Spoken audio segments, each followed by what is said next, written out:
छत्तीसगढ़ में कोरोना विस्फोट ने स्थिति को चिंताजनक बना दिया है। राजधानी में मरीजों की संख्या में रोजाना इजाफा हो रहा है और मरीजों की बढ़ती रफ्तार से अब राज्य सरकार सवालों के घेरे में है। अब रायपुर में केंद्र सरकार एक टीम भी भेज रही है।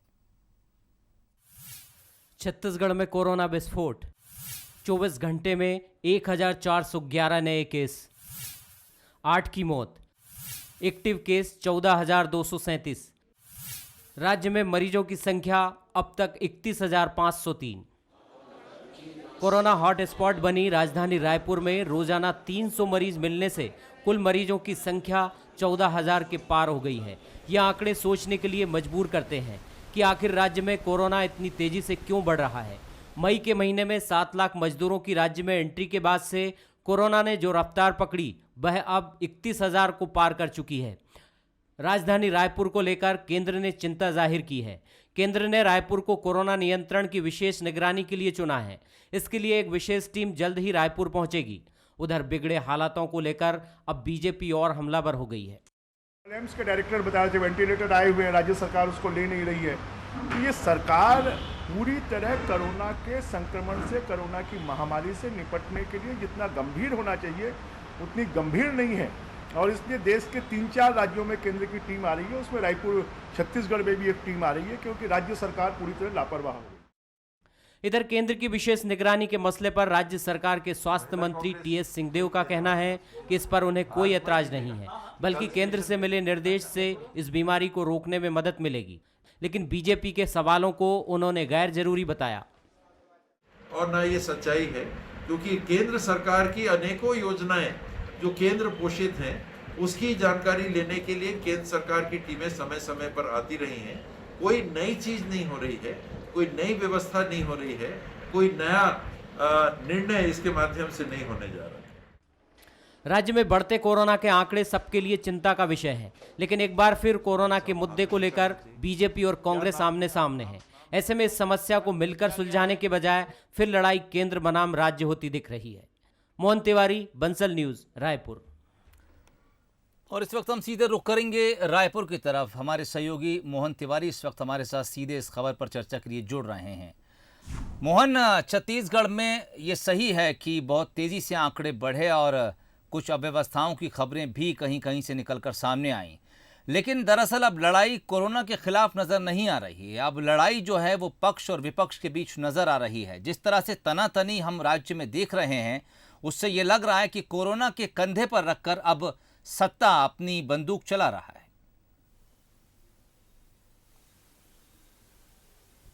बिल्कुल सुहेल, हमने कल भी इस बात का जिक्र किया था कि जो परिस्थितियां बनी हैं वो जो है काफ़ी अलग है जो पहले हालात थे। हमने वो दौर भी देखा है जब छत्तीसगढ़ में कोरोना को पूरी तरीके से नियंत्रण छत्तीसगढ़ प्रशासन ने कर लिया था और इसकी वजह से यहाँ से दूसरे प्रदेशों को सीखने की ज़रूरत भी बताई गई थी और दूसरे जगह से वीडियो कॉन्फ्रेंसिंग के ज़रिए यहाँ के एम्स के प्रबंधन से बातचीत भी की गई थी।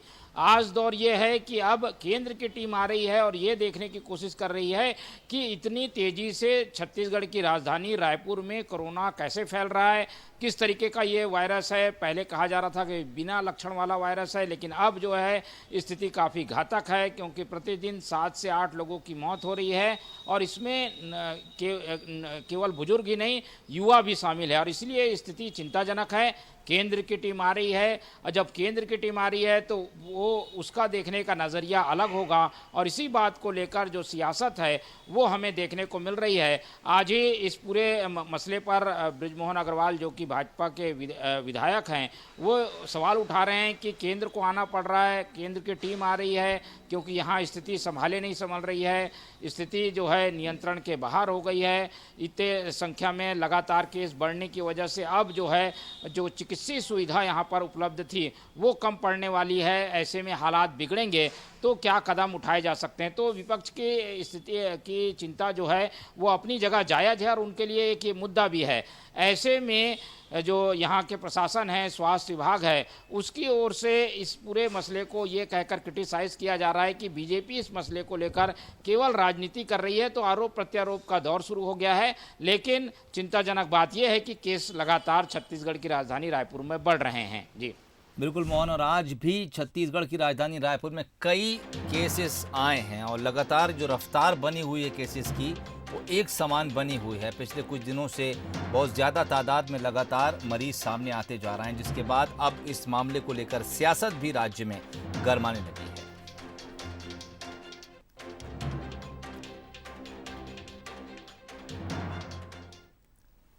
और इधर ईओडब्ल्यू और एसीबी के दफ्तर में भी कोरोना ने अपनी दस्तक दे दी है। 4 अधिकारी और कर्मचारी यहां पर कोरोना पॉजिटिव पाए गए हैं और इसके बाद दोनों कार्यालयों को 5 सितंबर तक के लिए सील कर दिया गया है। और इसके बाद यह कहा गया है कि एसीबी और ईओडब्ल्यू के तमाम कर्मचारी अपने घर से ही कामकाज करेंगे।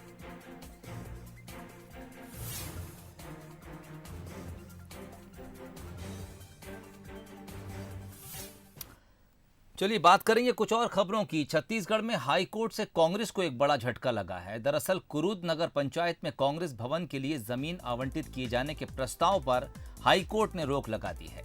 एक जनहित याचिका दायर कर प्रस्ताव पर आपत्ति जताई गई थी।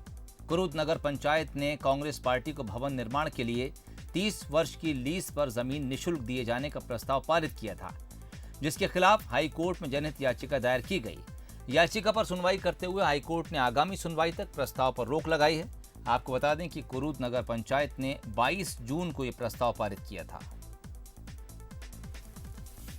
माननीय उच्च न्यायालय में जनहित याचिका के माध्यम से चुनौती दी थी और माननीय उच्च न्यायालय ने हमारी जनहित याचिका को एडमिट कर लिया है और शासन से जवाब मांगा है। साथ ही साथ नगर पंचायत को नोटिस इशू किया है और नगर पंचायत को भी जवाब प्रस्तुत करने हेतु निर्देशित किया है। और मीनवाइल माननीय उच्च न्यायालय ने उक्त प्रस्ताव को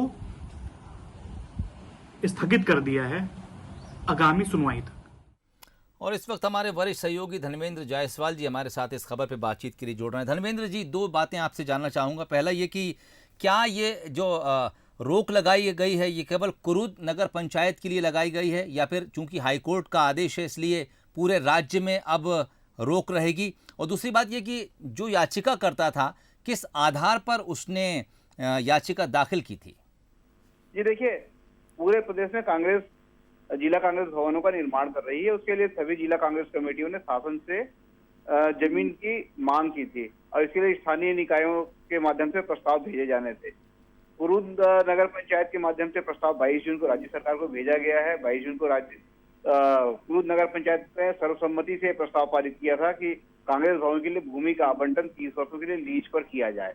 अब जो आज का हाईकोर्ट का आदेश है वो केवल कुरूद नगर पंचायत क्षेत्र में जो कांग्रेस भवन प्रस्तावित था ये उस पर स्टे है और वो भी आगामी सुनवाई तक के लिए स्टे है। इसका असर पूरे प्रदेश में नहीं होगा क्योंकि याचिका ही कुरूद के लिए लगाई गई थी। दूसरी बात ये, कुरूद में जिन लोगों ने याचिका लगाई है उनका तर्क ये है कि वो जो भूमि है वो जनोपयोगी भूमि है, लोकहित की भूमि है और वहाँ कांग्रेस भवन का निर्माण नहीं किया जा सकता। इस आधार पर उन्होंने याचिका लगाई है। हाईकोर्ट ने इस पर स्टे दिया है और ये कुरूद नगर पंचायत को नोटिस जारी करके उसका जवाब तलब किया है। वहीं राज्य सरकार से भी इसमें अपना पक्ष रखने के लिए कहा है। तो जो आगामी तिथि होगी उसमें राज्य सरकार का भी पक्ष सामने आएगा, कुरूद नगर पंचायत नोटिस का जवाब देगा और उसके बाद हाईकोर्ट इस मामले की अगली सुनवाई करेगा, उसका फिर फैसला होगा। तो ये जो कांग्रेस भवन के निर्माण पर जो रोक का मामला है वो केवल कुरूद का है। धमतरी जिला कांग्रेस कमेटी की तरफ से ये जमीन की मांग की गई थी और अब उस पर रोक लगी है और आगामी सुनवाई के बाद इस पर हाईकोर्ट का अगला निर्देश आएगा। जी सोहेल। चलिए, बहुत बहुत शुक्रिया। तो फिलहाल हाई कोर्ट ने रोक लगा दी है। कांग्रेस पूरे प्रदेश में नए कांग्रेस भवन का निर्माण करने जा रही है और कुरूद नगर पंचायत में दरअसल एक याचिकाकर्ता ने हाई कोर्ट में मामला दायर कर इस पर रोक लगाने की मांग की थी और जो कुछ भी इस सुनवाई के दौरान हाई कोर्ट ने फैसला दिया है उसने कहा है कि अब अगली सुनवाई तक फिलहाल इस प्रस्ताव पर रोक राज्य भर में रहेगी।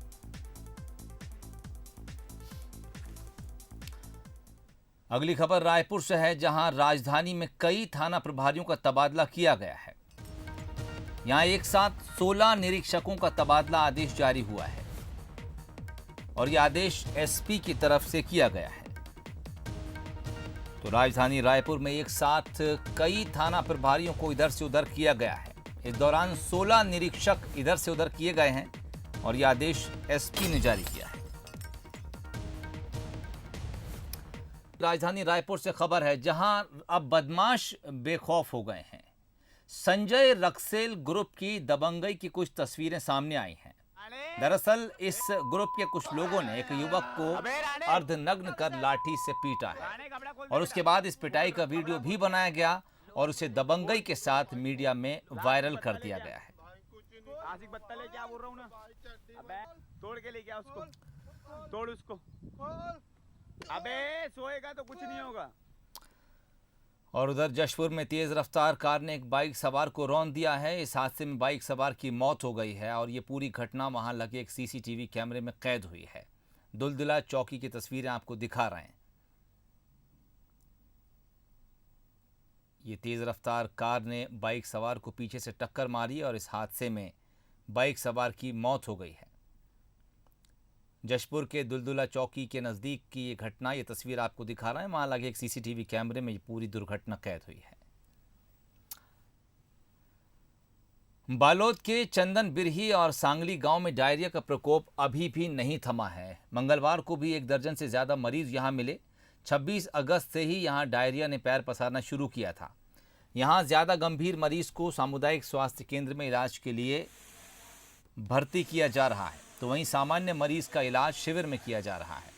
कलेक्टर जन्मजय महोबे भाई हालात पर नज़र बनाए हुए हैं। सोमवार को भी उन्होंने यहां दौरा किया था। मंगलवार को भी वो यहां फिर से जायज़ा लेने पहुंचे। कलेक्टर ने पीएचई विभाग को पाइपलाइन सुधारने के निर्देश दिए हैं। आपको बता दें कि अब तक 50 से ज़्यादा लोग यहां डायरिया की चपेट में आ चुके हैं। तो मुझे पता चला कि जब पानी काफ़ी बारिश हुई तो पानी भरने के कारण जो पाइपलाइन है वहाँ नल जल योजना की, उसमें शायद उसमें से गाँव वाले बता रहे थे कि लीकेजेस शायद आ गए रहे होंगे। तो पीएचई की टीम भी वहाँ पर पूरा देख रही है, क्लोरिनेशन हुआ है और स्वास्थ्य का अमला लगातार नज़र रखे हुए हैं। वहाँ पे अस्थायी कैंप स्थापित किया गया है और सारे मरीज जो हैं वो सुरक्षित हैं। बुजुर्ग मरीज एक दो थे जो उनको सामुदायिक स्वास्थ्य केंद्र में ले आए हैं और उनके स्वास्थ्य की पूर्ण देखभाल की जा रही है। और इस बारिश के पहले भी और बारिश के दौरान भी हमने मीटिंग लेकर सभी स्वास्थ्य विभाग के कर्मचारी, डॉक्टर्स सबको हिदायत दी हुई है कि कहीं पर भी बीमारी इस तरह की फैलती है तो अलर्ट रहेंगे। बलरामपुर के भगवानपुर ग्राम पंचायत में इंसानियत को शर्मसार करने वाली घटना सामने आई है। यहां कुपोषण और भूख से 2 साल के एक मासूम की मौत हो गई। बताया जा रहा है कि ये बच्चा पहाड़ी कोरवा जनजाति का था। इस परिवार के पास राशन कार्ड भी नहीं है। ये बात भी सामने आई है कि बच्चा कुछ दिनों से बीमार भी था। वहीं गांव के सरपंच का आरोप है कि सचिव की लापरवाही की वजह से राशन कार्ड नहीं बन सका। बच्चे की मौत के बाद प्रशासनिक अमले में हड़कंप मचा हुआ है। वहीं जिम्मेदार अभी भी जांच की बात कह रहे हैं। सर, मैं यही जानती हूँ कि इनका पहले से ही नहीं बना था। हाँ। न तो आधार कार्ड का ही पता था, न तो राशन कार्ड का ही पता था। मैं जब चुनाव लड़ रही थी ना, तो मैं प्रचार करने आई थी तो मेरे को ही पता चला कि इसका आधार कार्ड है नहीं। खुद प्रयास की हूँ, मैं इधर उधर दौड़ धूप में हूँ। खबर आपको जशपुर से बताते हैं, जहां खाट पर एक गर्भवती महिला को अस्पताल पहुंचाया गया। गांव में सड़क और पुल नहीं होने से मेहतारी एक्सप्रेस यहां नहीं पहुंच सकी। इतना ही नहीं, 5 किलोमीटर पैदल चलने के बाद भी मेहतारी एक्सप्रेस नहीं पहुंच सकी। मजबूरी में निजी वाहन किया गया, फिर महिला को अस्पताल में भर्ती कराया गया। आपको बता दें कि पोटापानी और सोनईपुर के बीच 5 किलोमीटर की सड़क ठीक नहीं है। ग्राम पंचायत तंबा कछार में जबला तक पहुंचने का एकमात्र साधन सिर्फ पदयात्रा है।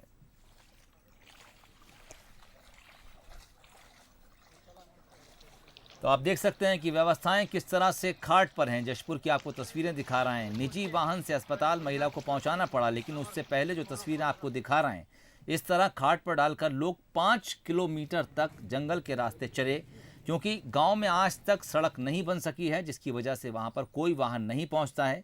ऐसे में मेहतारी एक्सप्रेस को खबर की गई, लेकिन वो गाड़ी भी नहीं पहुंच सकी। नदी नाले और कीचड़ भरे रास्तों को लोगों ने 5 किलोमीटर तक इस तरह से पार किया और उसके बाद भी मेहतारी एक्सप्रेस जब नहीं मिली तो एक निजी वाहन करके इस महिला को अस्पताल तक पहुंचाया गया।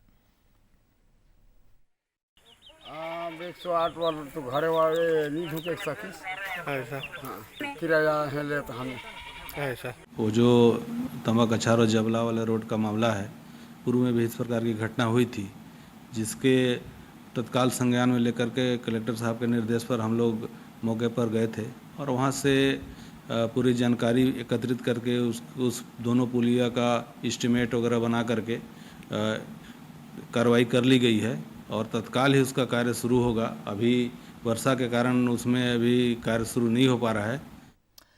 रायपुर में गणेश प्रतिमाओं का विसर्जन जारी है। महादेव घाट पर छोटी प्रतिमाओं का विसर्जन किया जा रहा है। सोशल डिस्टेंसिंग के साथ प्रशासन की निगरानी में इस साल प्रतिमाओं का विसर्जन हो रहा है।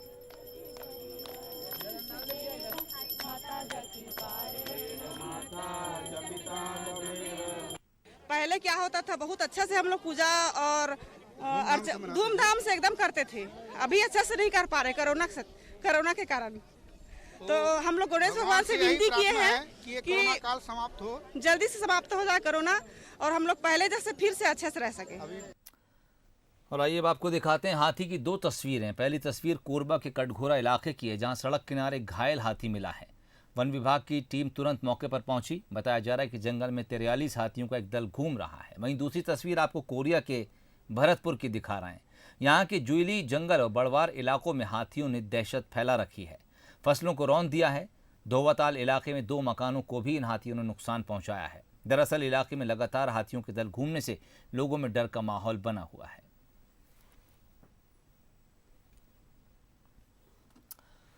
और एक दिलचस्प खबर, अगर सोते वक्त आपका मुंह खुला रहता है तो आप भी सावधान हो जाइए। ऐसा इसलिए क्योंकि एक महिला अपने घर के बाहर जब गार्डन में सो रही थी और सोते वक्त उसका मुंह खुला था तो एक सांप मुंह के रास्ते उसके पेट में पहुंच गया। हालांकि ये घटना रूस के डेगेस्टन की है। यहाँ एक महिला के मुंह से डॉक्टरों ने 4 फीट लंबा सांप निकाला है। यह महिला सोमवार को पेट में दर्द की शिकायत होने के बाद अस्पताल पहुंची थी। शुरुआत में तो डॉक्टरों को ये पता नहीं चला कि महिला को क्या हुआ। जांच के बाद यह अंदाज़ा हुआ कि उसके पेट में कोई बाहरी चीज़ है। इसके बाद डॉक्टरों ने महिला को बेहोश कर उसके मुंह में ट्यूब डालकर उस बाहरी चीज़ को निकालना शुरू किया। बाहर निकालने पर यह पता चला कि पेट में सांप था। महिला के मुंह से सांप निकालने की पूरी प्रोसेस का वीडियो सोशल मीडिया पर वायरल हो रहा है।